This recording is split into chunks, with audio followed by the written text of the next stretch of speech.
الحمدللہ رب العالمین، مانا کیا ہے؟ ہم پر تعریف ہوتا ہے، حمد جو ہوتی ہے اللہ تعالیٰ کی جاتی ہے، حمد پڑھا جائے تو رب کی تعریف ہو جائے۔ نعت میں نبی کریم صلی اللہ علیہ وسلم کی تعریف بیان کی ہے، منقبت میں اولیاء اللہ کی بات ان کی تعریف بیان کی ہے، ٹھیک ہے، یہ فرق ہوتا ہے۔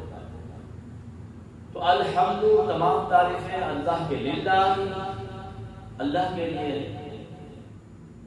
رب العالمین، رب کا معنی پالنے والا، عالمین جو تمام عالمین کا پالنے والا ہے۔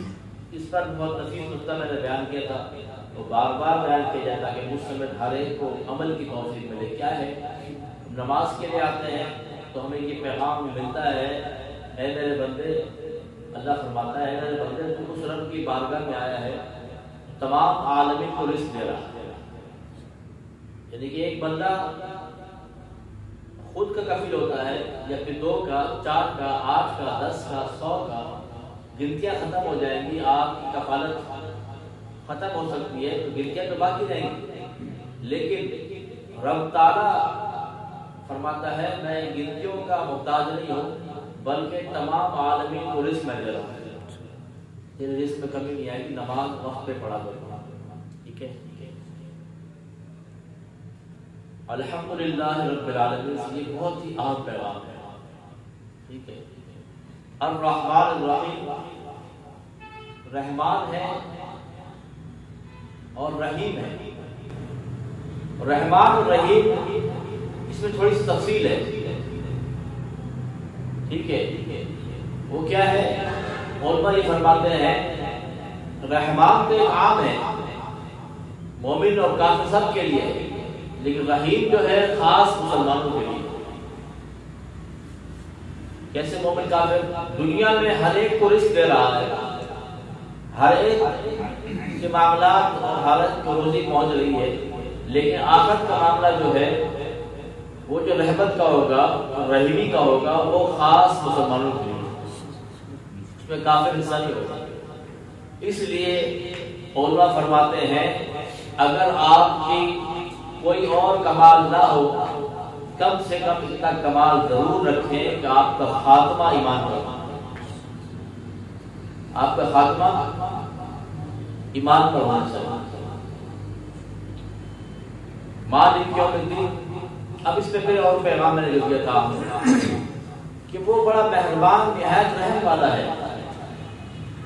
مانا کیا بنا کہ ہم اور آپ بتقاضۂ بشریت بلاغت کی عمر کے بعد غافل رہے۔ بالغ ہونے کے بارے میں نے بتایا تھا آپ کو، کیونکہ یہ ضروری چیزیں ہیں اور اس میں ہنسنے والی باتیں نہیں ہیں اور شرمانے والی باتیں نہیں ہیں۔ جس طرح سے جسمانی طور پر اگر کوئی مریض ہو جائے، وہ مریض اپنے ڈاکٹر سے، اپنے معالج سے شرماتا نہیں ہے، تو روحانی طور پر جو مریض ہے اسے بھی شرمانا نہیں چاہیے۔ اس لیے ہم جسمانی طور پر تو مضبوط ہوتے ہیں، ہماری روح کمزور ہو رہی ہے جب بھی ہم گناہوں کی طرف بڑھتے ہیں۔ تو روح کس طرح مضبوط ہوگا؟ جب روحانی طاقت آئے گی، جب ہم اس کے مرض کو دور کرنے کی دوا حاصل کریں۔ اس لیے حد بلوغ کی عمر والدین کو چاہیے وہ سیکھیں۔ آج ہمارے والدین، اکثر والدین چند ایک ہیں جو اسلامی گھرانے سے تعلق رکھتے ہیں اور اسلامی سوچ رکھتے ہیں، مسلمان تو سب ہیں، ذہنی طور پر، فکری طور پر اس کو آسان کہہ لو، جیسے ہم جسمانی طور پر تو آزاد ہیں لیکن ذہنی طور پر ہم غلام ہیں۔ ہماری ذہنیت، ہمارا فکر، ہماری سوچ وہی غلامانہ ہے۔ اس کی واضح مثال کیا ہے؟ واضح مثال یہ ہے ہمارے یہاں کسی کا انتقال ہو جائے، ایک ایک چیز مولوی صاحب سے پوچھیں گے، لیکن جب ہمارے یہاں خوشی ہوگی معذرت کے ساتھ، چاہے کوئی بھی خوشی ہو، اس پہ پھر مولوی صاحب کا فتویٰ نہیں چلتا، پھر ہم اپنی منمانی کرتے ہیں. یہ منمانی نہیں ہونی چاہیے, اس کو بھی شریعت کے ہی تقاضے میں رکھنا پڑے گا. ورنہ علامہ اقبال نے صحیح کہا تھا, وضع میں تم نصارہ تمدن میں ہنور وضع قطع عیسائیوں کی طرح ہے, تمدن رہن سہن ہمارا یہودیوں کی طرح ہے وہ مسلمان جسے دیکھ کے شرمائے یہود. ایسے مسلمان تھے جس کی حالت ایسی تھی. یہ پاکستان بننے کی فکر تھی علامہ اقبال نے. پاکستان بننے کے بعد بھی ہم ویسے رہے تو کیا پیدا ہوا. تو بتانے کا مقصد یہ ہے کہ ہماری سوچ, ہماری فکر اسلامی ہوگی تو ہم بچوں کو سکھا سکیں گے. 100 میں سے 10% لوگ ہوں گے جو سکھا سکیں گے. 90% لوگ دین سے دور ہیں, ان کو خود نہیں آتا غسل کا طریقہ کیا ہے. اور بچہ جو ہے, بیٹی کس وقت بالغ ہوتی ہے والدہ کو پتہ ہونا چاہیے. ماں بتائے گی بیٹی کی پرورش ماں نے کرنا ہے, اور بیٹے کی پرورش باپ نے بتانا ہے کہ کب آپ نے بالغ ہونا ہے اور اس کے معاملات کیا ہوں گے. اس حوالے سے عورتوں کے معاملات یہ ہیں 9 سے 12 سال. اس میں اگر ان کے خاص ایام شروع ہو گئے, کم سے کم 3 دن ہیں, زیادہ سے زیادہ 10 دن ہیں, تو بالغ ہو. جیسے سر پاک کریں گی پھر وہ نماز پڑھنا اس پر ضروری ہو جائیں گے. بچے کے لیے کیا ہے 12 سال سے 15 سال. اب 9 سے 12 سال لڑکی کا بتایا گیا ہے, فقہاء نے بتایا, تو 12 سال تک اگر کوئی نشانی نہ آئے تو وہ بالغ شمار ہو جائے گا, نماز فرض ہو جائے گا. اور بچے کا کیا ہے 12 سے 15 سال, اس میں کیا احترام اس کے ساتھ ہو جائے گا. ٹھیک ہے, تو یہ والدین سکھائیں گے. ورنہ اگر یہ بچہ معاشرے سے سیکھے گا نا, سمجھیے گا بہت عام بات, میں کیوں بتا رہا ہوں, درد کیوں دے رہا ہوں آپ کو. یہی باتیں اگر معاشرے سے سیکھے جو معاشرہ ہمارا ہو چکا ہے ابھی, تو بہت بری تربیت میں چلا جائے گا. اس لیے ہم نے اس دین کو صرف مسجد تک, مدرسے تک محدود نہیں کرنا ہے, بلکہ اسے اپنے گھروں میں بھی جگہ دینی ہے. جس طرح ماشاءاللہ اندفر کمپنی کے آفس میں ہم بیٹھے ہیں, اس طرح سے کسی کا شعبہ کوئی بھی ہے, ہر ایک کو چاہیے کم سے کم ہفتے میں نہیں مہینے میں کم سے کم اس طرح کی نشست رکھے. ہو اسکول ہو, کالج ہو, یونیورسٹی ہو, کوئی بھی ادارہ ہے, اس میں اس طرح سیکھنے سکھانے کا ماحول ہوگا, پھر جا کر ہماری سوچ بنے گی, ہم بچوں کو سکھائیں گے. تو یہ معاملہ ہے. تو میں بتا رہا تھا الرحمن الرحیم سے یہ بات نکلی کہ حد بلوغ سے لے کر اب تک 15 سال بتایا, 12 سے 15 سال, تو ہم بالغ ہو چکے ہیں 15 سال. 15 سے 25 تک, 30 تک, 40 تک ہم نے نمازیں اگر نہیں پڑھی, پھر بھی ہم اللہ کی بارگاہ میں کھڑے ہوئے ہیں, تو رب کا فرمان کیا الرحمن الرحیم. رب فرماتا ہے اے میرے بندے نہ گھبرا, میں رحمان الرحیم, میں معاف کرتا ہوں. کیسے معاف کرتا ہوں؟ ان اللہ یحب التوابین, بے شک اللہ تعالیٰ توبہ کرنے والوں کو اپنا محبوب بنا لیتا ہے, محبت فرماتا ہے ہم سے. بڑی بڑی مثالیں ہمارے پاس واقعات موجود ہیں جنہوں نے توبہ کی اور اللہ کی بارگاہ میں آ گئے, اور اللہ نے یہ نہیں کہا کتنی عمریں گزار کر آئے, بلکہ اللہ تعالیٰ معاف فرما دیتا ہے. جبھی یہاں پر واضح سنیں, جب بھی بتقاضۂ بشریت گناہ ہو جائے تو فوراً توبہ کی طرف آئیں. مایوسی گناہ ہے, اور یہ بھی گناہ ہے کہ توبہ کو کھیل بنا لیں. خلوص کے ساتھ اللہ کی بارگاہ میں آ کر رجوع کریں اور پھر اس گناہ سے توبہ کریں. الحمدللہ رب العالمین سے کیا پیغام ملا تھا کہ تمام عالمین کو رزق دینے والی ذات رب کی ذات ہے. اللہ فرماتا ہے میرے بندے تو اپنا کفیل ہے یا 2 کا ہے, 4 کا ہے, 100 کا ہے, یا اپنی بساط کے مطابق کوششیں کر رہا ہے, بہت اچھی بات ہے. لیکن اس رب کی بارگاہ میں وہ آیا ہے, اپنی دکان کی, اپنی فیکٹری کی, اپنے مصروفیات کی فکر نہ کر, وقت پر حی علی الصلاۃ, حی علی الفلاح پر لبیک کہے, کیونکہ اس رب کی بارگاہ میں آیا ہوا ہے جو تمام عالمین کو رزق دے رہا ہے. تیرے رزق میں کمی نہیں آئے گی۔ دوسری بات کیا ہے کہ وہ خوف گناہوں کا خوف تھا، بہت دن ہو گئے رب کی بارگاہ میں نہیں آیا، اس خوف کو میرا نے ختم کر دیا۔ فرمایا اے میرے بندے سچے دل سے توبہ فرما دے، اللہ مجھے معاف فرما دے۔ ٹھیک ہے، اب دو باتیں ہو گئی۔ تیسری بات کیا ہے؟ مالک یوم الدین، روز جزا کا مالک ہے۔ پھر بھی ہم نہ آئے کہ دنیا بھی مل گئی، آخرت بھی مل گئی، پھر بھی اللہ کی بارگاہ میں نہ آئے تو پھر تھوڑی سی سختی آ گئی۔ اے میرے بندے، اب غافل رہے گا روز جزا میں، حساب و کتاب میں، اس کا مالک رب ہے، اس پہ کوئی رشوت نہیں چلے گی، اس پہ کوئی جھوٹ نہیں چلے گا۔ وہ تو ایسا مقام ہوگا الیوم نختم علی افواہہم، منہ پر مہر لگا دی جائے گی، اور تکلمنا ایدیہم وتشہد ارجلہم، ہاتھ کلام کر رہے ہوں گے، پاؤں کلام کر رہے ہوں گے، تھوڑی سی سختی کرو۔ اتنا فائدہ دے دیا کہ آ جاؤ آج ہی توبہ کر لو، مرنے سے پہلے توبہ کریں گے اللہ معاف فرما دے گا۔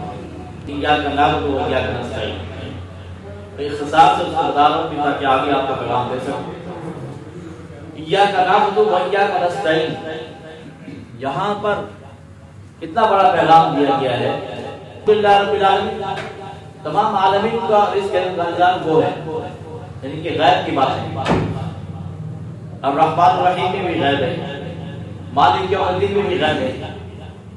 تین آیت پر غیب کی باتیں کی، اب یہاں پر آ کر ہم سامنے مخاطب کر رہے ہیں ایاک نعبد و ایاک نستعین، اے اللہ ہم تیری عبادت کرتے ہیں، تجھ سے رزق مانگتے ہیں۔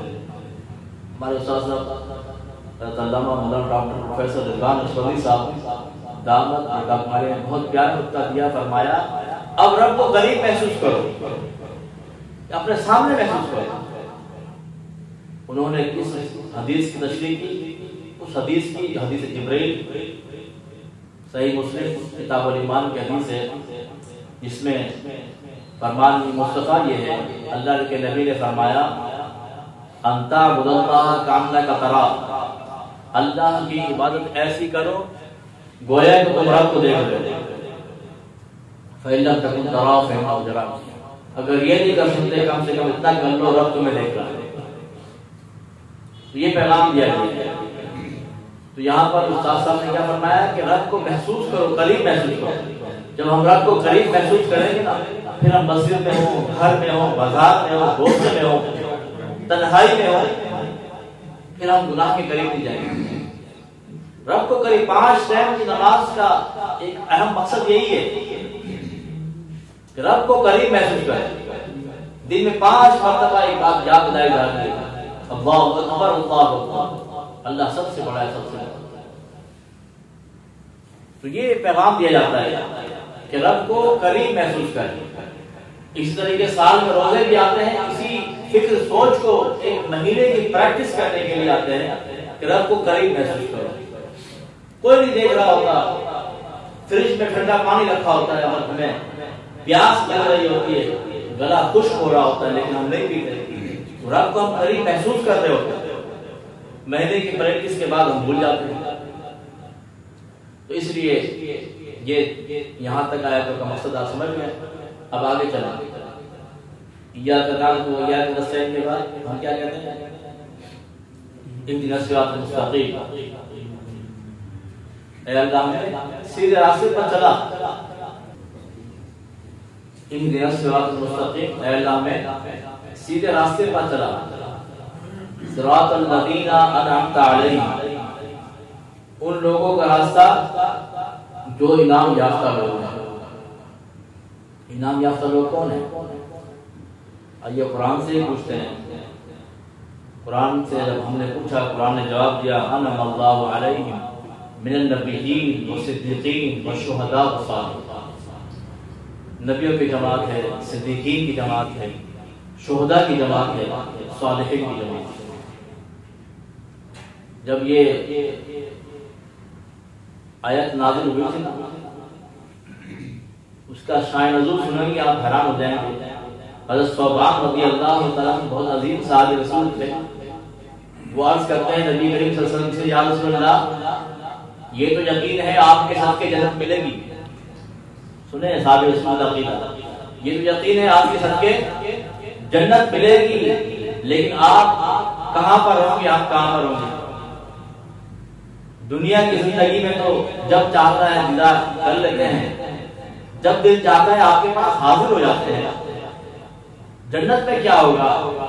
جب ایک عاشق رسول کا پیغام رب نے سنا، رب نے فرمایا انعم اللہ علیہم من النبیین والصدیقین والشہداء والصالحین۔ آگے خود رب فرماتا ہے وحسن اولئک رفیقا۔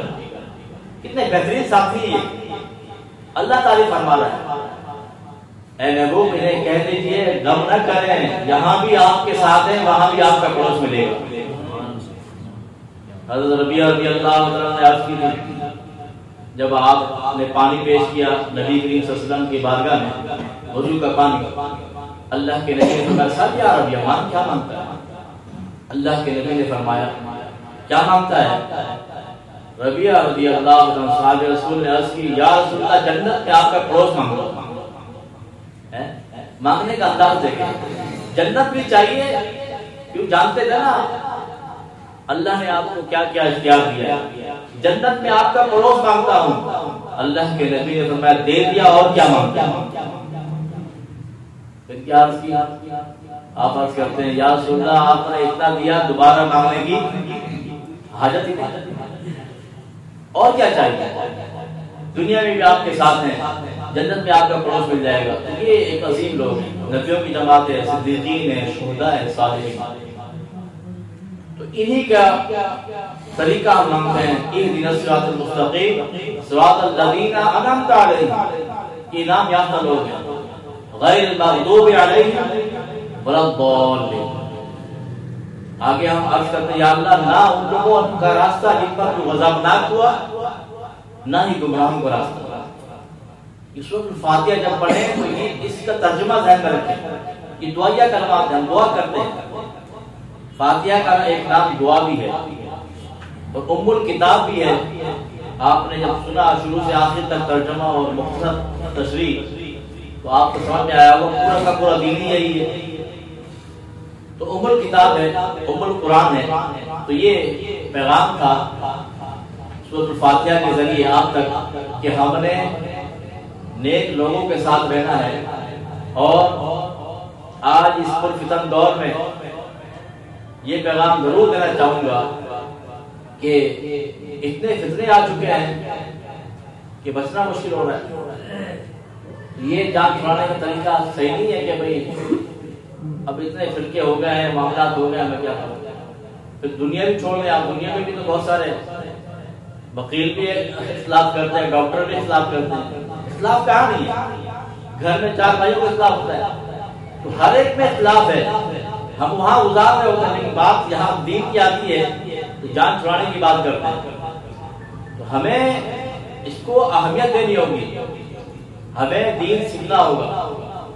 اور اس پرفتن دور میں جو سوشل میڈیا کا دور ہے، اس میں ایک بہت خطرناک وائرس چل رہا ہے جو ایک اہل سنت و جماعت کا ایک ٹریک ہے، اس سے بھی ہٹایا جا رہا ہے۔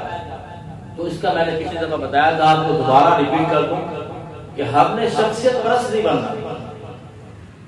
اور استاد صاحب ڈاکٹر پروفیسر علامہ رضوان صاحب نے بڑا اچھا بتایا تھا کہ ایک شخصیت ہے، بہت بڑے شیخ الحدیث ہیں، ہر چیز ہے، لیکن جب تک ہم دیکھیں گے پیچھے سے رابطہ ہے تو ہم ان کے ساتھ ہیں۔ اگر استاد ہیں، پیر ہیں، کوئی بھی شخصیت ہے، اس کا رابطہ پیچھے سے ہوگا، کنیکشن ہے تو ہم اس کے ساتھ ہیں۔ ورنہ یہی ہو رہا ہے، بڑی بڑی شخصیات ہیں، انہوں نے اپنے اپنے حلقے بنائے ہوئے ہیں، اہل سنت و جماعت جو خالص دین لے کر چل رہے ہیں اس سے موڑ دیتے ہیں، خود موڑ گئے، لوگ بھی موڑ گئے۔ بڑی بڑی شخصیات جو سوشل میڈیا پر اور دینی بساط رکھتے ہیں، دینی سوچ رکھتے ہیں، وہ سمجھ رہے ہیں میری بات۔ میں پیغام بھی انہیں کو ہے اور نئے بندے کو پریشان کرنا بھی نہیں چاہتا اس معاملے میں۔ پیغام بھی انہیں لوگوں کو ہے کہ جو اس کا خلاصہ کیا ہے؟ خلاصہ یہی ہے، دین اور دین والوں کے ساتھ رہنا ہے، دین بھی ہو، دین والے بھی ہو۔ اب دین والا تو ہے لیکن دین ہی نہیں اس کے پاس، بڑی شخصیت تو ہے لیکن پیچھے سے رابطہ ہی ختم ہو گیا ہے، تو اس کو چھوڑنا ہے، ہم نے شخصیت پرست نہیں بننا ہے، ہم نے دین کے ساتھ رہنا ہے۔